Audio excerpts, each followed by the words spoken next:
Hurricane Fausto still holding on.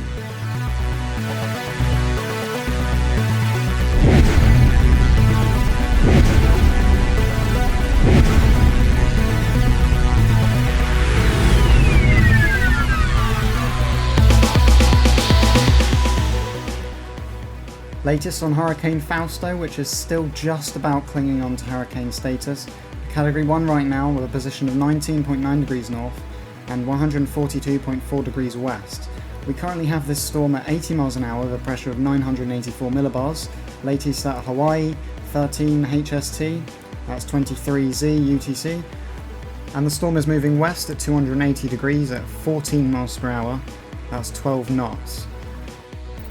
Looking at the storm's current wind fields, there's 130 miles to the northeast, 100 miles to the southeast, 90 miles to the southwest, and 100 miles to the northwest.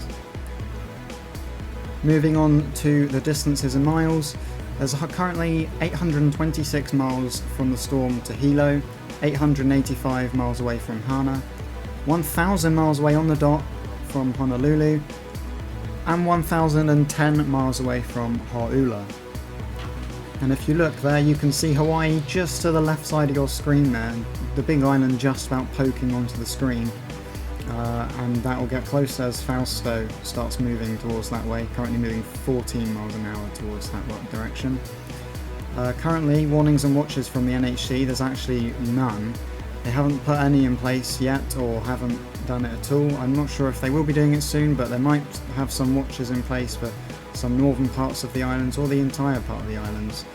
And another thing you can expect from this storm isn't just the winds and rain, it's actually the rip currents, which we'll move on to now. It's the primary hazard for the storm, and strong rip currents across Hawaii and neighbouring islands are very much likely as the storm's out to sea, but will be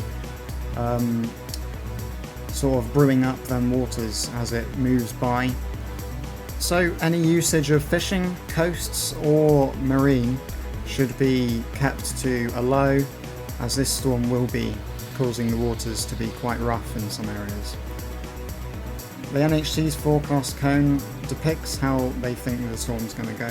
It's going to lose hurricane status quite quickly, and I agree with that too. It's not looking great in recent frames, but it will hold on to tropical storm status all the way past Hawaii, it looks like on the forecast, which is very interesting to see, despite the sea surface temperatures that the storm has ahead of it. It's very cold sea surface temperatures. I mean, some of it goes down to 25 degrees. Here you can see, look at them sea surface temperatures, very cold, not much yellow at all, it's mainly green ahead of it.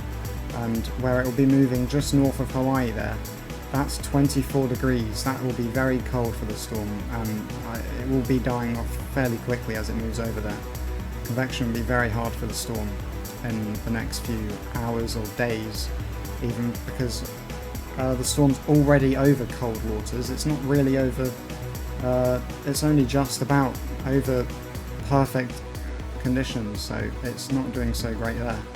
Intensity, well, it's quite interesting how European model has kept this down as a TS the whole way, but we're all at agreement here. Everyone does agree with the storm heading downwards, and the shear absolutely insane there from the European model, but the shear goes straight up around Monday and Tuesday especially. And the forecast track, well, we've got some tracks heading more to the north where the NHC are taking it, that grey line being the official NHC line.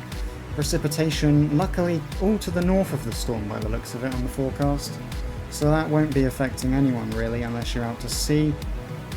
Then again, marine activity should stay clear from this area due to the rain and wind and rip currents that was mentioned earlier during the update, which is the primary hazard of the storm. Now looking at the wind swaths for Fausto, it stays clear from Hawaii, no wind above 30 knots for Hawaii, which is good, and it's as expected as well. The storm's moving to the north of Hawaii after all, but look at that, how the winds are mainly to the north of the storm's track, and it's the same with the rain swaths, which is actually quite lucky for the islands, just in case Fausto does go further south than expected.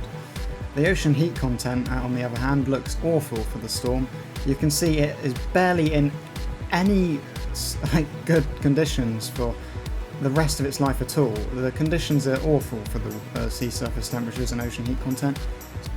So I would expect the storm to decline in appearance quite rapidly due to this really unfavourable conditions below it. The visible satellite imagery here, you can see it actually looks fairly impressionable and visible.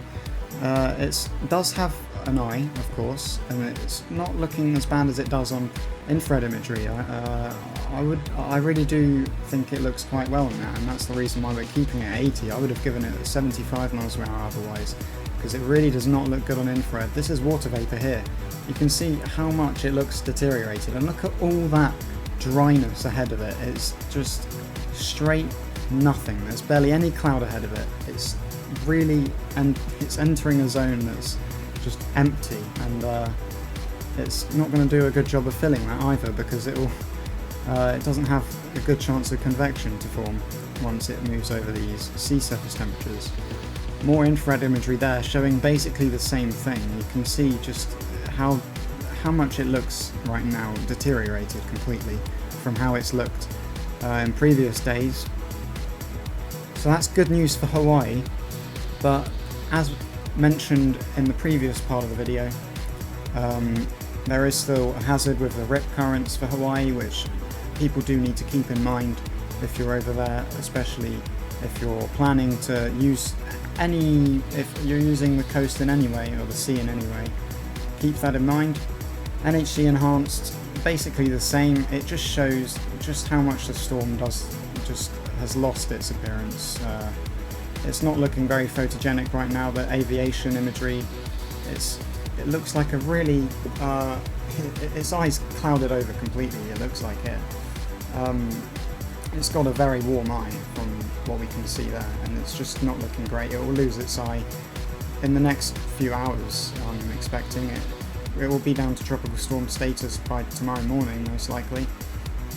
Infrared imagery, you can see, look how much the eye is clouded over there. It's just completely almost gone.